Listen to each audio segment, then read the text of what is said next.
Siemka, ja jestem Adacho i witam was w kolejnym rankingu. Tak się składa, że po zakończeniu Dragon Ball Daima jest trochę tych rankingów do zrobienia. Ostatnio widzieliście dwa z nich, czyli ranking postaci z Dragon Ball Daima i ranking odcinków z Dragon Ball Daima.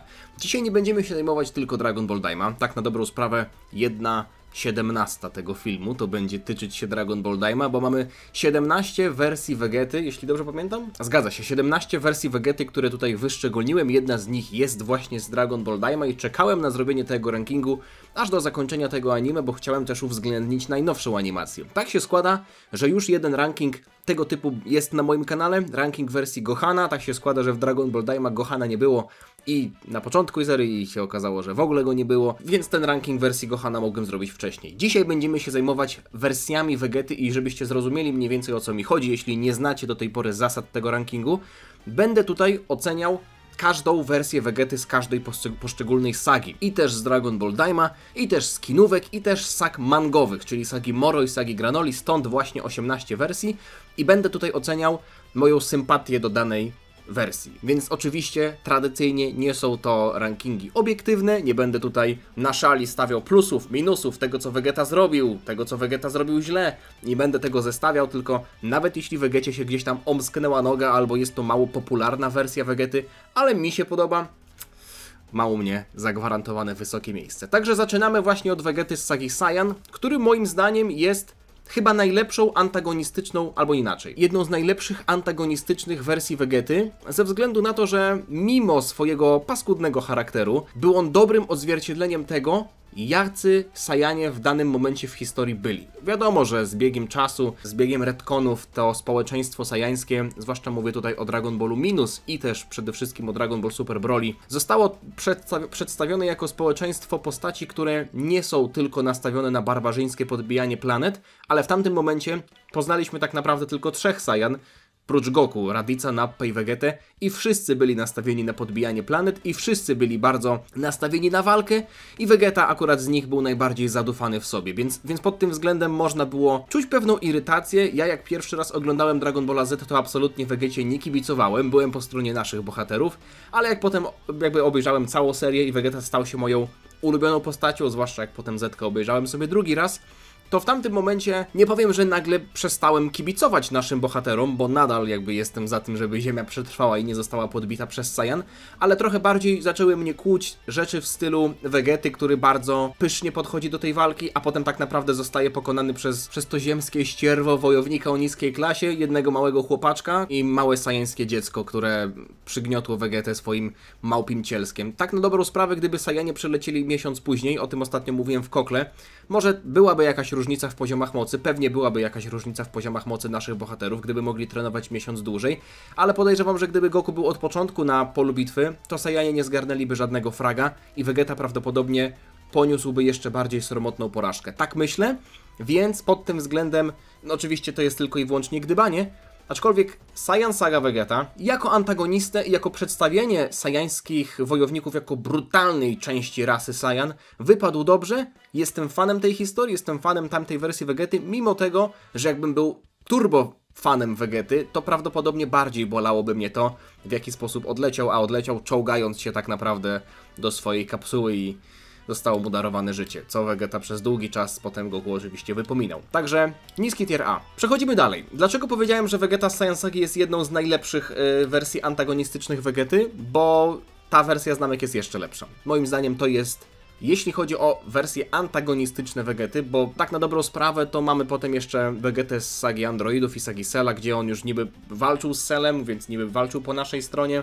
ale nie do końca się przyjaźnił z naszymi. Podobna sytuacja też była w przypadku Majin Vegety, gdzie Vegeta tymczasowo przeszedł na stronę przeciwnika, można powiedzieć, więc to jest mała grupka wersji Vegety, która jest faktycznie z krwi i kości po przeciwnej stronie, aczkolwiek wersja Vegety z Namek Sagi jest moim zdaniem najlepsza ze względu na to, że po pierwsze dodawała bardzo dużo świeżości do tego motywu wielostronnicowej walki o Smocze Kule, bo tak na dobrą sprawę mieliśmy naszych bohaterów i tego zbiorowego przeciwnika pod postacią Freezy i jego armii, ale w tym momencie do gry jeszcze dołączył się Vegeta, który nie chciał ani pomagać naszym, ani nie chciał pomagać Freezie. Z biegiem czasu oczywiście zaczął bardziej pomagać naszym, bo Freeza okazał się być przeciwnikiem totalnie poza zasięgiem wszystkich, więc gdyby nie połączenie sił, to trudno byłoby mówić tutaj o jakiejkolwiek walce z tym Imperatorem. Ale najbardziej podobało mi się to w tej wersji Vegety, że był on takim samotnym, knującym wilkiem, który wykańczał tych wojowników z armii Freezy, też tych wysoko postawionych, oddział Ginyu, Zarbona, Dodorie, praktycznie na własną rękę. Przeżywał Zenkai Busta. Kiedy trzeba było łączyć siły z naszymi, to łączył siły. Kiedy trzeba było ich wykolegować, to ich wykolegowywał. Zwieńczeniem tej całej historii było, można powiedzieć, nawet nie tyle co zmiana charakteru, chociaż w pewnym sensie to też się bardzo mocno przyczyniło do zmiany późniejszej charakteru Vegety, ale jego śmierć, łzy, wyznanie tego przed Goku, że chciałby, żeby ten jako Saiyanin zakończył życie Freezy własną ręką, więc uważam, że to był bardzo mocny moment też budujący charakter Vegety. I mimo tego, że Vegeta w tamtej sadze, oprócz, tak jak mówię, to jakby nadal jest bardzo duży wyczyn powybijania tych żołnierzy Freezy, tak jak mówię, wysoko postawionych, ale w ogólnym rozrachunku z Freezą nie miał się co mierzyć i też gadał o Super Saiyanie i tak dalej non-stop. W Dragon Ball Z Abridged to zostało bardzo uwypuklone. Oryginalnej Manze to mam wrażenie, że nie było aż tak irytujące, że Vegeta cały czas gada o tym Super Saiyanie. To było raczej budowanie napięcia pod to, co miało nadejść.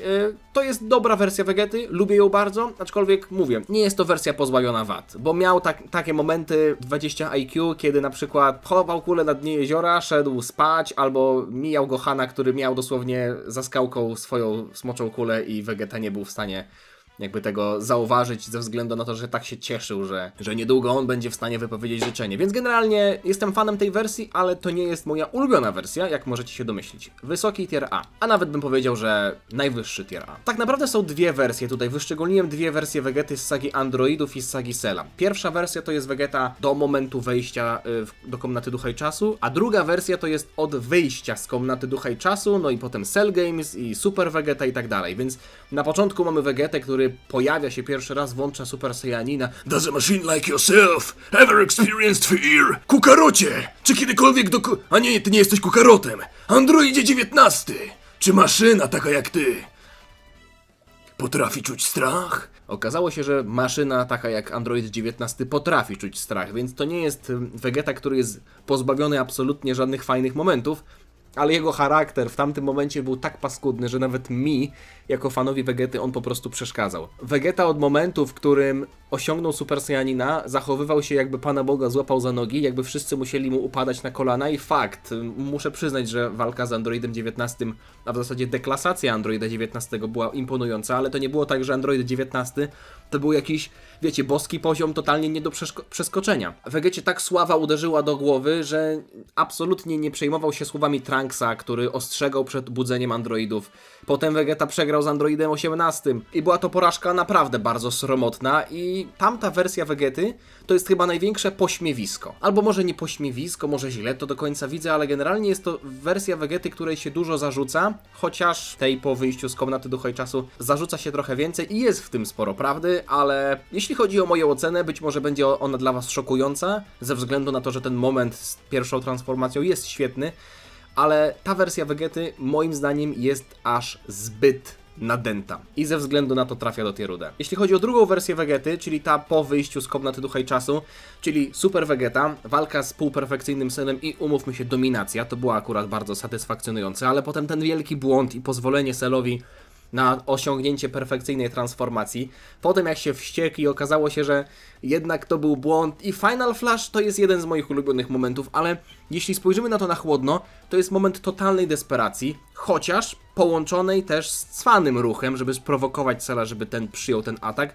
W gruncie rzeczy skończyło się to absolutnie niczym, ale na moją niską ocenę, bo ta wersja Vegety też spadnie nisko w rankingu, bardzo mocno wpływa turniej Cella, gdzie Vegeta praktycznie więcej przeszkodził niż pomógł. Vegeta od początku tylko przyglądał się walce, potem włączył się do walki rzecz jasna, kiedy pojawiły się Celle juniory. Mieliśmy moment, w którym Trunks został przestrzelony przez Cella, więc Vegeta zdenerwował się na niego. Nie wiem dlaczego on wtedy nie odpalił Super Vegety. Jedna osoba by powiedziała, że Super Vegeta nie był aż tak szybki jak zwykły Super Saiyanin Vegeta, ale czy to nie była kwestia tego USSJ 2? to zwykłe USSJ, czyli po prostu Super Vegeta, myślę, że byłby w stanie pokonać, inaczej, zranić bardziej Cella niż zrobił to zwykły Super Saiyanin Vegeta. I w tamtym momencie Vegeta dał się ponieść emocjom, co jest z jednej strony zrozumiałe, bo jego syn został przestrzelony na wylot, ale to skończyło się tym, że wypstrykał się cały z energii i Gohan musiał go ratować, poświęcając przy tym swoją rękę. Co, jakby umówmy się, nie było w ogólnym rozrachunku zbyt pozytywnym wynikiem, bo to Gohan był tak naprawdę główną armatą naszej grupy, więc już lepiej byłoby, gdyby to Vegeta tam poniósł większą porażkę, niż to, że Gohan miał go ratować. To jest oczywiście props dla Gohana, ale Vegeta tak naprawdę od wyjścia z komnaty Ducha i Czasu miał jeden moment, Final Flash, no nie? Który finalnie nic nie przyniósł, ale kocham ten moment, więc chociażby ze względu na to troszeczkę punktów za to daję, ale jest to nadal mimo wszystko niski tier C. Dwie wersje Vegety z Majin Buu Sagi. Zróbmy tak, Majin Vegeta był pierwszy, potem jest Vegeta po wskrzeszeniu. Czyli umówmy się, że na początku mamy Vegetę do poświęcenia, czyli to, co na początku turnieju było w statku Babidiego, cały Majin Vegeta i poświęcenie, a potem po powrocie do życia, czyli walka z Buchanem, fuzja i walka z Kid Buu. Majin Vegeta, mam wrażenie, że to jest jedna z najpopularniejszych wersji Vegety, zwłaszcza biorąc pod uwagę facetów po 30 albo po 40, którzy sobie tatuują postacie z Dragon Balla i potem chwalą się tymi tatuażami na siłowni. Wiem, że prawdopodobnie wśród oglądających jest sporo takich osób, albo przynajmniej kilka.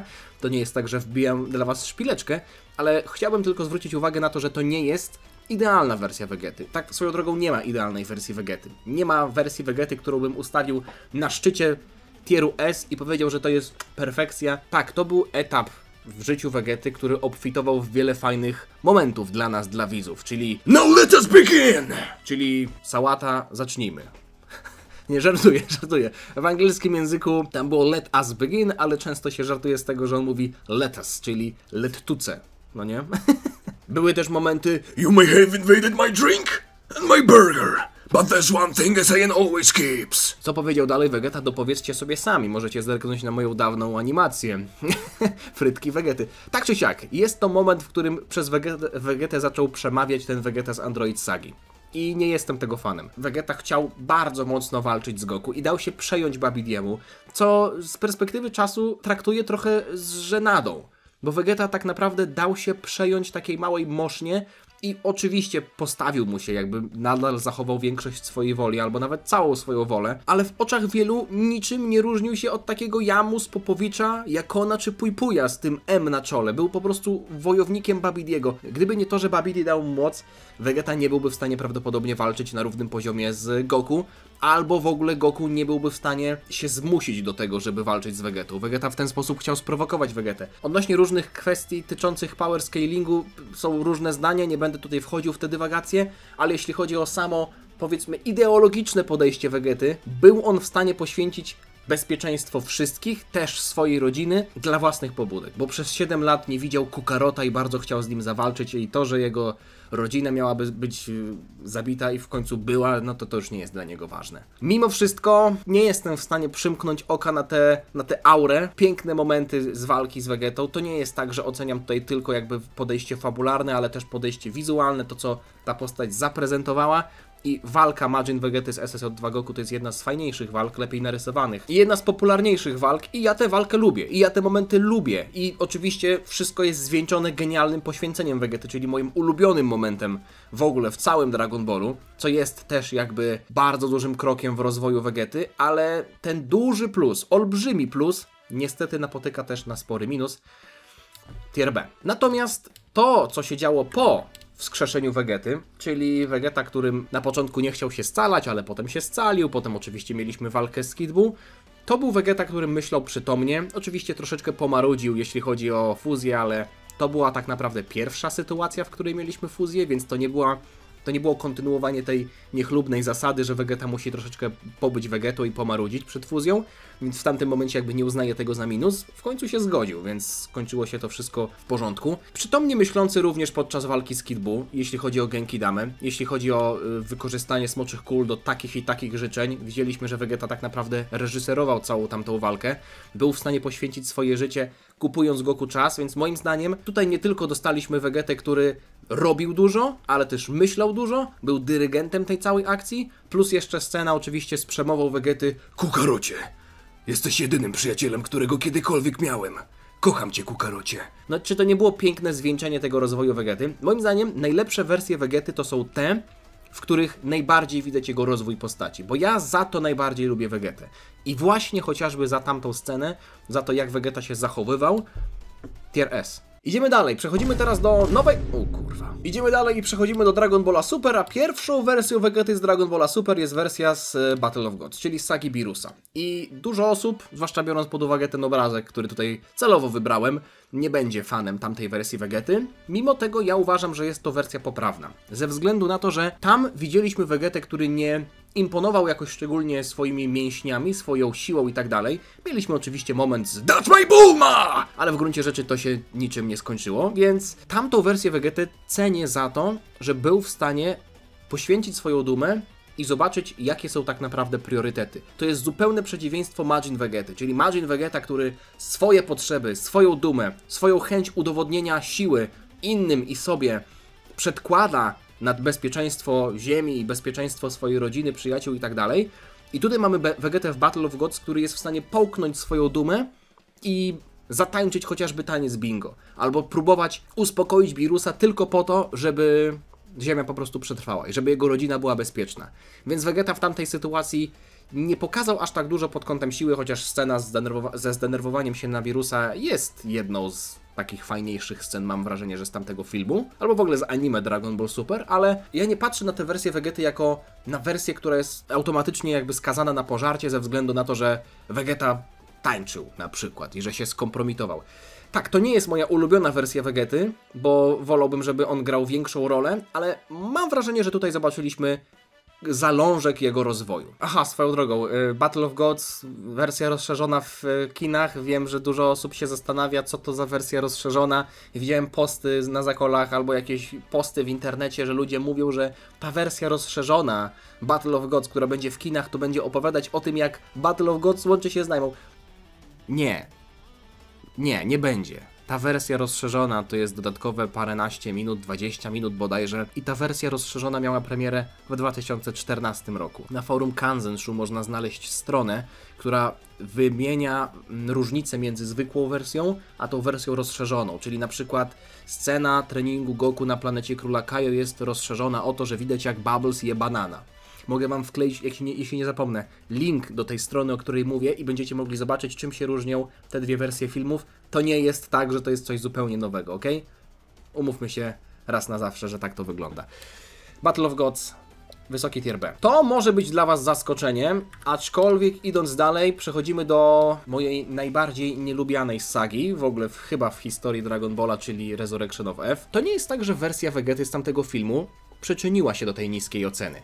Fakt, to jest Vegeta, który jest brzydko ubrany, Super Saiyanin Blue pojawił się totalnie z dupy i nie jestem tego fanem, ale zobaczcie jak Vegeta się w tamtym momencie zachowywał. Vegeta wrócił z Goku na ziemię, na początku walczył Goku, Vegeta potem przyszedł do niego i tam chwilę był poruszony wątek, że niby Vegeta miałby wrócić do Freezy, ale tak naprawdę napluł mu w twarz i powiedział, że nie ma opcji, żeby do niego wrócił i potem zaczął się na nim wyżywać. I gdyby nie to, że potem to zwycięstwo zostało mu bardzo brzydko zabrane, to Vegeta myślę, że byłby znacznie wyżej w tym rankingu, bo do tego momentu ja nie widzę, żeby on zrobił jakiekolwiek błędy. To nie był Vegeta, za którego ja się wstydziłem. To nie był Vegeta, którego mi się źle oglądało. Jak znęcał się nad Freezą i był w stanie jednym ciosem go wykończyć, no moim zdaniem to naprawdę fanom Vegety, nie wiem czy mogło się podobać, ale tak pod kątem fabularnym mogło ich satysfakcjonować. Wiadomo, kreska, stroje i tak dalej. Staram się aż tak bardzo na to nie patrzeć. Ja nie winię Vegety za to, co się stało. Że Freeza zniszczył Ziemię, Whis tak naprawdę wszystkich uratował, więc no, na kogo tutaj zrzucić winę? No niby można zrzucić winę na Vegetę, bo nie wykończył Freezy tak szybko i nie był w stanie zareagować, ale kto wiedział, że to się tak zakończy? No nikt nie wiedział. Goku też nie zauważył tego, więc trudno tutaj na kogokolwiek zrzucać winę. Ja nawet gdybym miał wyznaczyć tutaj Vegetę jako winowajcę, no bo to on niby nie wykończył Freezy, to nie będę tego uznawał za duży minus. Absolutnie nie. Aczkolwiek to była wersja Vegeta, która była po prostu poprawna. Nie wykazała, mam wrażenie, żadnego rozwoju postaci. W sensie nie zrobiła żadnej głupoty, no nie? Po prostu zrobiła co miała zrobić, zdarzyła się na końcu wpadka, ale kto inny ją naprawił, tyle. To nie jest zła wersja Vegety. To nie jest tak, że ten film jest zły, więc Vegeta też się tam zaprezentował źle. Tak przynajmniej to widzę. Idziemy dalej. Turniej szampy. Ten kadr być może jest troszeczkę specjalnie wybrany, żeby wam przypomnieć, jak Vegeta żałośnie zakończył ten turniej. I przyznam wam, że na początku miałem umieścić to wyżej troszeczkę. Bo tak, walka z Hitem była żenująca, jeśli chodzi o anime i też o mangę. To nie ma tutaj różnicy tak na dobrą sprawę, ale Vegeta pokonał Frosta, pokonał Magettę, pokonał Kabbę. To nie jest tak, że skończył tę sagę z jakimś ujemnym rekordem. Widzieliśmy Vegetę, który jest w stanie, chociażby w mandze, bardzo szybko pokonać Frosta, co było satysfakcjonujące. Widzieliśmy jakiś rozwój Vegety w walce z Kabbą, ale myślę, że w tej sadze na dużą niekorzyść właśnie działa to zakończenie. Bo gdybyśmy mieli sagę, w której mamy faktycznie dobre momenty dla Vegety i złe momenty dla Vegety, jak chociażby saga, nie wiem, Namek, albo na przykład saga Moro, gdzie były dobre i złe momenty, albo chociażby saga androidów, gdzie Vegeta miał super momenty, ale też miał chwile, w których był obciążeniem dla innych bohaterów. To zależy od tego, jak to jest przedstawione, jak to jest natężone i w jakim stylu to się odbywa. Styl porażki z Hitem był tak koszmarny, że po prostu fani Vegety, mogę przynajmniej mówić za siebie jako za fana Vegety, w ogóle nie pamiętali o tych wcześniejszych zwycięstwach. Ja się nie cieszyłem, że Vegeta pokonał Frosta, pokonał Magettę, pokonał Kabbę, dominując tak naprawdę momentami. Nie, to nie było tak. Ja po prostu byłem zażenowany tym, co się wydarzyło w walce z Hitem. Zwłaszcza biorąc pod uwagę, jak chwilę później walka Goku z Hitem wyglądała. Goku tam sobie na początku klepał się z nim w bazowej formie. Pod tym względem Vegeta wypełnił swoją rolę jako Jobera, czyli postaci, która musi przegrać z głównym przeciwnikiem, żeby pokazać widzom, nam, jaka ta postać przeciwnika jest silna. I wtedy wchodzi Goku, cały na pomarańczowo i jak Goku wygrywa z tym przeciwnikiem, to my myślimy, ale ten Goku jest super. Przecież nawet jak Hit pokonał Vegetę, no to jak Goku pokonał Hita, chociaż tak naprawdę Goku wyskoczył wtedy, więc teoretycznie to Hit wygrał tę walkę. Ale to był cios poniżej pasa, który niestety muszę umieścić w tierze D. Przepraszam. Dwie ostatnie wersje z anime, czyli serialu animowanego. W zasadzie to anime to też może być film, prawda? To też jest animacja, ale chodzi mi tutaj o serial Dragon Ball Super, czyli wersja z sagi Future Trunksa i wersja z Turnieju Mocy. Saga Future Trunksa ma fajną fabułę, podoba mi się pomysł na antagonistę, ale Vegeta w tamtym momencie też miał za dużo wahań. Mieliśmy fajne sceny, jak chociażby ta, która jest tutaj przedstawiona na obrazku, kiedy po wyjściu z komnaty Ducha i Czasu, mówię tutaj o wersji z anime, był w stanie zdominować Goku Blacka w Super Saiyanie Rosę. Mówił tam o tym, że tylko Saiyanin, taki jak Son Goku, byłby w stanie wykorzystać pełen potencjał komórek, a nie taki gościu, który traktuje tylko to ciało jako naczynie. Były fajne sceny, kiedy razem z Trunksem łączył siły i puszczali to Father Son Gallic Gun, ale ja nie patrzę na tę sagę jako na szczególnie udaną dla Vegety. Tak, w sumie to ona się zaczęła od tego, że Vegeta został przedziurawiony. Vegeta i Trunks w tamtej scenie nic za dużo nie zrobili w Zamasu i to w sumie Goku jakimś jednym Kamehameha robił sobie Beam Struggle ze scalonym Zamasu, co dla mnie było totalną jakby wysrywką na poziomy mocy. Wersja mangowa wygląda troszeczkę lepiej, bo tam Vegeta wprowadził tę technikę, w zasadzie tę taktykę włączania Super Saiyanina, walce w Super Saiyaninie Godzie, a potem przy momencie uderzenia włączania Blue. To i tak jakby nie wykończyło przeciwnika, ale moją największą bolączką, nie tylko w ogóle z Vegetą, ale ogólnie też z Goku chociażby, z tamtą sagą, jest to, że nasi bohaterowie, nawet jak mieli jakieś fajne momenty, jak Vegeta, który trzymał Goku Blacka za czuprynę, jak Father Son Gallic Gun, to do niczego nie prowadziło. To można powiedzieć, że to były takie fajne momenty dla po prostu bycia fajnym. Podczas kiedy w Majin Buu sadze plusy Vegety wpływały na rozwój historii. Vegeta, tak jak mówiłem, dyrygował chociażby całą akcją. Wpadł na pomysł Genkidamy, która wykończyła Majin Buu. Przytrzymywał Kid Buu w miejscu, więc Goku był w stanie ładować te Genkidamy. Tutaj, tak jak mówię, te złe momenty pozostawiały niesmak, a te dobre momenty były fajne przez chwilę. Póki się nie okazywało, że potem wchodzi Goku i on robi jeszcze więcej sam niż Goku niż Vegeta i Trunks razem wzięci. Więc pod tym względem nie jestem do końca fanem tej wersji. Nie mówię, że nie miała ona dobrych momentów, ale mam wrażenie, że to jest po prostu bardzo podobna wersja do chociażby tego Final Flasha. Czyli ogólnie były jakieś spoko momenty, ale w sumie to on nic nie zrobił. No i też były momenty kompromitujące. Tak, bo na przykład Resurrection of Vegeta też w gruncie rzeczy nic nie zrobił, ale w żadnym momencie się nie skompromitował. Battle of Gods Vegeta się troszkę skompromitował tańcem, ale wytłumaczyłem wam, dlaczego to cenię sobie. Idziemy dalej. Turniej Mocy. Nie będę oceniał tutaj sagi Turnieju Mocy, więc nie patrzcie na to źle, ale ten Vegeta, oczywiście nie pozbawiony wad, ale podobał mi się. Zwłaszcza końcówka turnieju mocy, kiedy walczył z Jirenem do upadłego, kiedy był w stanie też przełknąć swoją dumę, przełożyć swoje postanowienia, swoje obietnice, swoją dumę na barki Goku. Dalej, Kukarocie! Pokonaj dla nas Jirena! Zwłaszcza podobał mi się moment, oprócz tego z walki z Jirenem, tej pierwszej w sumie walki z Jirenem, kiedy Vegeta tam niby udawał, że ma Ultra Instynkt i zrobił sobie Final Flasha i mówił, że on jest arogancki, ale właśnie to jest jego duma, to jest jego sposób bycia i nie ma zamiaru się zmieniać. Podobna sytuacja była potem w walce z Toppo, kiedy Toppo odrzucił wszystko, stał się bogiem zniszczenia, a Vegeta powiedział: nie jestem taki jak ty. We are not the same, powiedział Vegeta, poprawiając swój nieistniejący krawat, a potem się wysadził w powietrze, bo był cały czas przy swoich postanowieniach, przy swojej rodzinie, przy tym kim jest, nie odrzucił swojej dumy i za to Vegetę w tamtym momencie kochałem. Oczywiście, jak skończył, tak skończył. Wypadł finalnie, w mandze wyglądało to trochę bardziej żałośnie, więc bardziej patrzę tutaj na anime. I naprawdę te momenty sobie cenię. Bo to były dobre momenty, które się do czegoś przyczyniły, które były w stanie pewnie wpłynąć trochę na psychikę Jirena. Jego momenty eliminowały ważnych przeciwników, takich jak na przykład Toppo. Były w stanie pokazać nam, że Vegeta jest w stanie po raz kolejny być dumnym wojownikiem, ale też zaufać innym, bo tak naprawdę to zaufanie to był moment przewodni, tam zaufanie i współpraca, to był taki motyw przewodni całego turnieju mocy, ale były też momenty troszkę żenujące, jak na przykład moment, w którym dawał się oklepywać Kato Pesli, bo myślał, że odblokuje Ultra Instynkt. Mówię tutaj o anime, ale no nie jestem w stanie o tym zapomnieć, także to nie jest wersja pozbawiona wad, nie jestem też fanem formy Blue Evolution, bo to nie jest do końca kwestia jakby zachowania Vegety. On przełamał swoje granice, przełamał swoje limity, odblokował nową formę, super, ale patrzę też na to trochę z perspektywy takiej jako widza, który ogląda anime albo czyta mangę. I ta wersja Vegety, Super Saiyanin Blue, Evolution, to nie jest coś, co mnie usatysfakcjonowało. Wiele razy już o tym mówiłem, dlaczego ten moment mi nie siedział. Trochę się czułem, jakby mi rzucono taki ogryzek jako fanowi Vegety. Podobnie w sumie jest z Dragon Ballem Daima, gdzie Vegeta dostał SSJ3 chyba tylko dlatego, że Goku dostał SSJ4.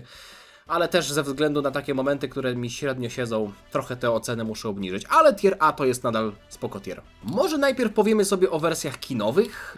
Zrobimy chronologicznie. Jak już lecimy chronologicznie, to niech będzie. Czyli najpierw Broly. Wersja Vegety, która w sumie raczej nie miała za dużo do spieprzenia, bo głównie Vegetę widzieliśmy w walce. Na początku oczywiście sparring z Goku, potem kwestia tego, że chce się wzmacniać, bo Frieza został wskrzeszony, więc mamy tutaj Vegetę, który oczywiście chce się wzmacniać dla samego siebie, ale też myśli o tym, żeby przyszłościowo jakoś traktować swój trening w kontekście ewentualnej obrony Ziemi albo walki w obronie Wszechświata przeciwko Freezie, który został wskrzeszony. Potem walka z Brolim i myślę, że z dwójki Goku i Vegeta to Goku zaprezentował się w tamtym filmie lepiej. I nie chodzi mi tutaj ani trochę o walkę. To Goku był w stanie zauważyć, że Broly jest dobrą postacią. To Goku wpadł na pomysł, żeby przeteleportować się do Piccolo i zaproponować fuzję. Vegeta w tamtym momencie troszeczkę marudził i to marudzenie akurat bym tutaj uznał za drobny minus, bo już mieliśmy jakby, tak jak powiedziałem wcześniej, w historii sytuację, że oni się chcą scalać, ale Vegeta marudzi. W sumie to był pierwszy raz, jak mieliśmy taniec, więc to może nie było tak, że Vegeta marudził na samo Zespolenie! Kukarocie, nie będę się z tobą zespalał! Tylko raczej marudził na głupi taniec, więc to nie jest aż tak duży minus. Mimo wszystko, tak jak mówię, muszę też ocenić pewne momenty. Vegeta i jego walka z Brolim to jest jedna z najładniejszych walk, moim zdaniem, w ogóle w historii Dragon Balla. Transformacja w SSJ i potem transformacja w SSJ God to jest 10 na 10, jeśli chodzi o sferę wizualną. Więc też lubię tę wersję Vegety, chociażby ze względu na to, że pierwszy raz zobaczyliśmy go w czerwonych woskach, prawda? To był po prostu taki Vegeta poprawny. Bez wielkich wad, to co miał robić, to robił. Dobrze się to oglądało, ja byłem z Vegety w tym filmie po prostu zadowolony. Czułem się dobrze jako fan Vegety, nawet mimo tego, że wiadomo, osobiście ani nawet Goku z Vegetą Broly'ego nie pokonali, musieli się scalić. Chociaż wedle quizu Artura to Vegeta nie pokonał Broly'ego, Broly nie został pokonany, także walka nie miała rezultatu. Tak czy siak, tier A. Mówię, idziemy chronologicznie, więc przejdę sobie dalej. Saga Moro i Saga Granoli to moim zdaniem są dwie sagi, które w jednym z największych stopni rozwijają postać Vegety. Oczywiście mamy sagę Boom, gdzie Vegeta przyznał, że Goku jest numerem 1, gdzie poświęcił się dla swojej rodziny. I tutaj naprawdę będę się kłaniał już zawsze po same kule, jak bardzo Vegeta w tamtym momencie został dobrze napisany, jego rozwój. Ale saga Moro dotknęła postać Vegety z innej perspektywy. Jako gościa, który żałuje tego, co robił kiedyś. Mamy wątek tej rzezi na Nameczanach, której on dokonywał właśnie w sadze Namek, która swoją drogą trafiła tutaj do wysokiego tieru A. Vegeta żałował tego. Pytał Nameczan, czy są w stanie mu wybaczyć. Widzieliśmy Vegetę, który był w stanie zmienić trochę swój reżim treningowy. Kolejny raz można powiedzieć, że przełknął swoją dumę, ale nie w takim sensie, żeby powiedzieć coś, tylko zrobić coś może wbrew sobie. Zmienić swój sposób treningu. Poleciał na planetę Yardrat. Tamta wersja Vegety na planecie Yardrat. Gościa, który do tej pory skupiał się na surowym treningu. Oczywiście też mieliśmy później w historii Vegetę, który medytował. To akurat mi się podobało. Mam wrażenie, że to był po prostu moment w historii, w którym Vegeta, myślę, że bardziej skupiał się nie tylko na treningu surowej siły, ale też zobaczył, jak ważna jest kontrola nad ki i że te głupie triki, którymi określał on te techniki z Yardrat, wcale nie muszą być aż tak bardzo uwłaczające. Tak bym powiedział, on się trochę czuł, jakby, wiecie, był takim magikiem, który wyciąga karty z kapelusza i że jakimiś głupimi sztuczkami pokonuje przeciwnika. Kiedy on się wywodził tak naprawdę z takiego środowiska, że poziomy mocy stanowiły o tym, kto jest silniejszy, a kto nie. Chociażby to widzieliśmy bardzo w Saiyan Sadze, kiedy bardzo polegał na tych poziomach mocy, a w końcu okazało się, że niekoniecznie to zawsze jest kwestia poziomów mocy, prawda? Więc rozwój Vegety w Sadze Moro był bardzo, bardzo satysfakcjonujący. Naprawdę genialnie mi się oglądało jego trening czytało w zasadzie na planecie Yardrat, plus te sceny na Namek, w zasadzie na nowej Namek, w której Vegeta rozmawiał z Nameczanami. Jeśli chodzi o przedstawienie Vegety jako człowieka, w sensie, wiecie, takiej jego ludzkiej strony, nie wiem, czy były sceny, które podobały mi się bardziej, aczkolwiek saga Moro nie zakończyła się aż tak dobrze dla Vegety. Nie będziemy sobie o tym bardzo dużo wspominać, ale chociażby ze względu na to uważam, że perfekcyjnej wersji Vegety nie ma. Dlatego nie trafia ona na szczyt tieru S, ale trafia ona po prostu do tieru S. No bo Vegeta niestety w tamtej sadze nie wygrał. A miał okazję, żeby wygrać, ale nie wygrał. No cóż, oczywiście finalnie przyczynił się do zwycięstwa, ale pozostawiło to pewien niesmak. Idziemy dalej. Saga Granoli. Saga Granoli pod niektórymi względami ma bardzo dużo podobieństw do sagi Moro i jest to właśnie rozwój Vegety, który po raz kolejny trochę spoglądał na swoją przeszłość, tym razem niekoniecznie w kontekście Nameczan, ale w ogóle tych grzechów Saiyan, które ciążyły na jego psychice. Vegeta już jakby wyzbył się tej chęci bycia Saiyaninem brutalnym, który podbija planety. Chciał się trochę odciąć od tego i obarczał się winami Saiyan, co też bardzo dobrze nawiązywało i sprawnie do Cerealian, do Granoli, który był, można powiedzieć, takim głównym, przynajmniej na początku, antagonistą tej sagi, którego właśnie tamci Saiyanie z tamtych lat bardzo mocno zranili. I jego rodzinę, i jego planetę, i jego bliskich, i jego przyjaciół. Więc Vegeta znowu w tamtej historii miał jakby przestrzeń do tego, żeby urosnąć jako postać, nie tylko pod względem siły, bo Ultra Ego to jest technika, która bardzo mi się podoba. W przypadku Vegety też transformacja, która bardzo mi się podoba. Aczkolwiek troszeczkę jestem zniesmaczony tym, jak to się skończyło, bo Vegeta w pewnym momencie, zwłaszcza na końcu walki, przypominał takiego Yorka, który dosłownie czepiał się tylko nogi Gasa i udawał, że coś robi, tak szczekał tylko, mówiąc, że moje Ultra Ego ewoluuje. No i nie ewoluowało jeszcze do tej pory, więc jest to trochę słodko-gorzkie, aczkolwiek bardziej bym powiedział, że słodkie, bo patrząc z perspektywy czasu na sagę Granoli, raczej cieszę się, że jak ta historia wyglądała, jeśli bierzemy pod uwagę w ogóle Ultra Ego. Nie była ona perfekcyjna, absolutnie, ale to jest historia, która bardzo mocno nam uświadamia, jak bardzo podobne są życiorysy Granoli i Vegety. I to jest film, który już nagrałem dawno temu, gdzie porównuję te ich równoległe życiorysy. Vegeta w młodości był uciśniony, pracował dla kogoś, kogo nienawidził i potem chciał się na nim zemścić i w ogóle też żył z taką myślą zemsty na swoich tyranach. Granola miał bardzo podobnie, więc dodanie takiej głębi dla postaci Vegety, jakby rozwiązania pewnych problemów w jego głowie, obok tych jego rezultatów imponujących treningu, które były bardzo, zwłaszcza w momencie transformacji, dla mnie, dla widza, dla czytelnika, bardzo mocno satysfakcjonujące, kiedy Vegetę zobaczyliśmy, który cieszy się, że nie ma dookoła żadnej osoby do bronienia, że nie musi dbać o planetę, że jest po prostu Saiyaninem zatopionym w walce. Ten moment transformacji był genialny, ale trochę tutaj mimo wszystko bardziej mnie zabolała końcówka sagi Granoli, chociaż czy bardziej? Nie jestem do końca pewien. Tak czy siak, trafia to do tieru S i tak się zastanawiam, czy bardziej wolę wersję z Vegetą z sagi Granoli, czy wersję z sagi Moro. Wiecie co? Chyba nie. Chyba bym powiedział, że saga Granoli jest wyżej. Też ze względu na to, że Vegeta tam powiedział takie słowa, kiedy był już praktycznie gotowy na śmierć, że przeprasza Lorda Birusa za to, że nie był w stanie osiągnąć, jakby opanować tej niszczycielskiej mocy, że tak olbrzymia siła była czymś za dużym, dla takiego nowicjusza jak on. Te słowa to było coś, co totalnie nie pasowało do Vegety. To jak dawał sensu dla Granoli, to jak na końcu jakby z uśmiechem podszedł do tego, że Granola ich próbował przeprosić i tak dalej. Mimo porażki Vegety osobistej, no bo Vegeta tak na dobrą sprawę był w stanie zgodzić się na remis z Granolą, w którym miałby umrzeć.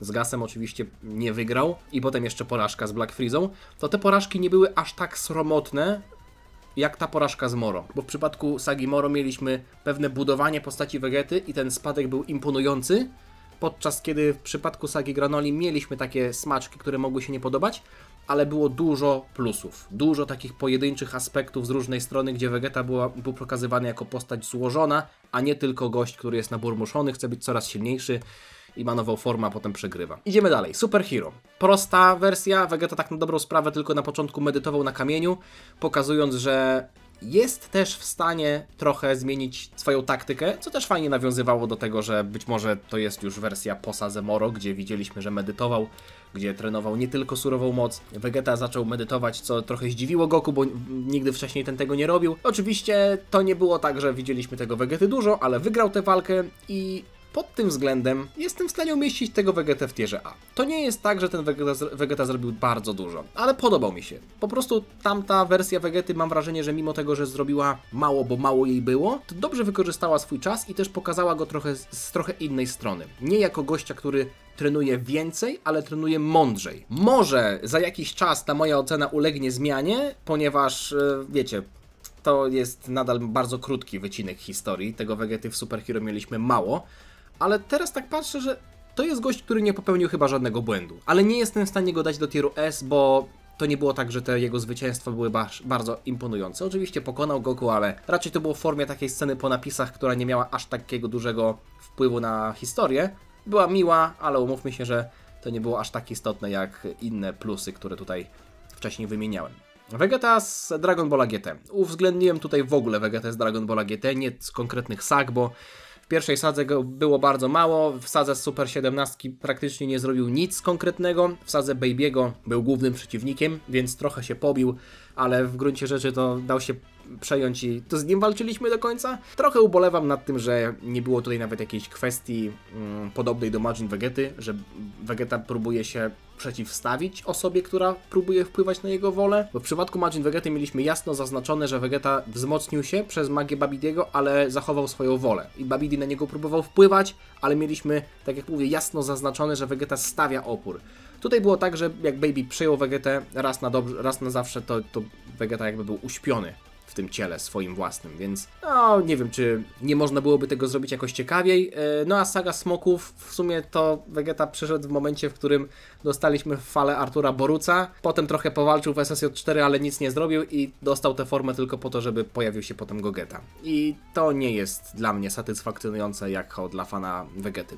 Mam wrażenie, że Vegeta był tylko takim narzędziem, które pozwala napisać taką fabułę, żeby można było wprowadzić rzeczy typu fuzja, albo żeby Goku mógł potem lepiej się zaprezentować. Bo Vegeta był po prostu takim protagonistą pomocniczym, który niczym się w ogóle nie różnił od Gohana, Gotena, Trunksa, Uba, którzy też mieli mały albo znikomy udział w tej historii. Wiadomo, że Vegeta brał udział w fuzji, ale umówmy się, że to była fuzja, która jakby no najbardziej by się sprzedała, więc Goku nie mógł się scalić, nie wiem, z Trunksem czy z Ubem. Za tego wąsa też są ujemne punkty. Chociaż uważam, że pokazanie Vegety z takiej perspektywy takiego starego gościa, który siedzi już sobie w domu i trochę stał się domatorem, jest w pewnym sensie ciekawe, ale raczej biorę tutaj pod uwagę bardziej te rzeczy fabularne związane z całą serią, a Vegeta w tej serii, umówmy się, że nie zrobił bardzo dużo. Vegeta z Dragon Ball Daima to jest ostatnia i najnowsza wersja Vegety. Oczywiście ubolewam nad tym, że postacie zostały pomniejszone, to nie jest żadne zaskoczenie, ale zwróćcie uwagę na to, co Vegeta w tej serii zrobił. Pokonał Tamagemiego 2, okej. I to tyle. W sumie. Walczył potem z Gomą, ale to nic nie dało. Walczył z żandarmami, ale tam były raczej momenty bardziej żenujące niż pozytywne, bo był oszałamiany jakimś elektrycznym pistolecikiem. Były momenty, w których Vegeta oczywiście niby tam się jakoś prezentował pozytywnie, czyli walczył z tymi rzezimieszkami. Raczej bym na większy plus dla Vegety w tej serii wymienił to, że był on postacią humorystyczną, że był on postacią gagową, bo muszę przyznać, że mimo tego, że większość tych żartów na linii Hypebeast Vegeta mocno uderzały w Vegetę, to ja nie byłem z tego powodu zły. Ja bardziej się właśnie cieszyłem, że mamy Hybisa, który podrywa Bulmę przy Vegecie, komentuje fryzurę Vegety, albo potem Vegetę na końcu, który wstydzi się tego, że miał SSJ3 i mówi, że to był Ultra Vegeta 1. To są sceny, które mi się podobały, więc pod tym względem Vegeta w tej serii nie zebrał aż tak wielu minusów, ale w gruncie rzeczy to gość w tej serii nic nie zrobił. To SSJ3, tak jak mówię, to była fajna scena, ale mam delikatnie taką, może nie aż tak bardzo, taką nutkę tego turnieju mocy i tej kości rzuconej dla nas, jako dla fanów Vegety. Bo ta forma Blue Evolution była bardziej z dupy. W sensie, czym to, jakby, o co tam chodziło? Czy to jest Super Saiyanin Blue 2? Czy to jest Mastered Super Saiyanin Blue? A to nie jest Mastered Super Saiyanin Blue, bo to mieliśmy w mandze.